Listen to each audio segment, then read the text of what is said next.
Bonjour, aujourd'hui je vous fais une sauce à poutine avec le mélange barbecue des savoureux. Que vous soyez cétogène ou pas, quand vous achetez des enveloppes à l'épicerie pour sauce barbecue, il y a toujours de l'amidon de maïs dedans et il y a toujours du sucre. Donc aujourd'hui je vous fais la recette de sauce à poutine les savoureux. Facile, 1 litre de bouillon de poulet maison, sinon acheter à l'épicerie, c'est correct aussi. Moi, j'ai gardé le gras de ma sauce parce que de mon bouillon, parce que j'ai besoin du gras dans mon bouillon. À ça, j'ajoute 2 bonnes grosses cuillerées à soupe de barbecue. Ça, vous pourrez l'ajuster à votre goût. Moi, 2 pour 1 litre, c'est suffisant pour moi. 1 litre de bouillon de poulet, sachez que ça nourrit 4 personnes. Donc, si vous êtes 4 à la maison, je mets une cuillerée à soupe de pâte de tomate. Je vais laisser porter à ébullition. Oups. Faites un petit dégât aussi.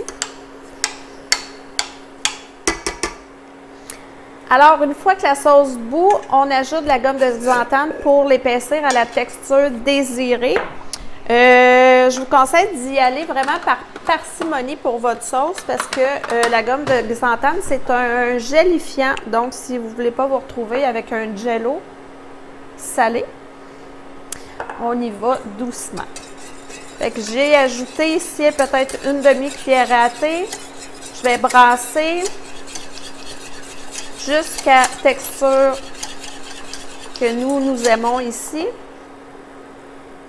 Fait que c'est à peu près, je vous dirais pour 1 litre, c'est à peu près une cuillerée à thé, une cuillerée à thé et demie, pas plus. Si jamais vous n'avez pas de gomme de xanthane, la gomme de gare pourrait faire l'affaire ici. Nous, en céto, on utilise ce produit-là. Si vous n'êtes pas cétogène, il y a toujours moyen de rajouter de la fécule de maïs. Mais comme on ne veut pas manger de la fécule de maïs, pour les cétogènes, bien nous, on met de la gomme de xanthane. Voilà, c'est presque prêt.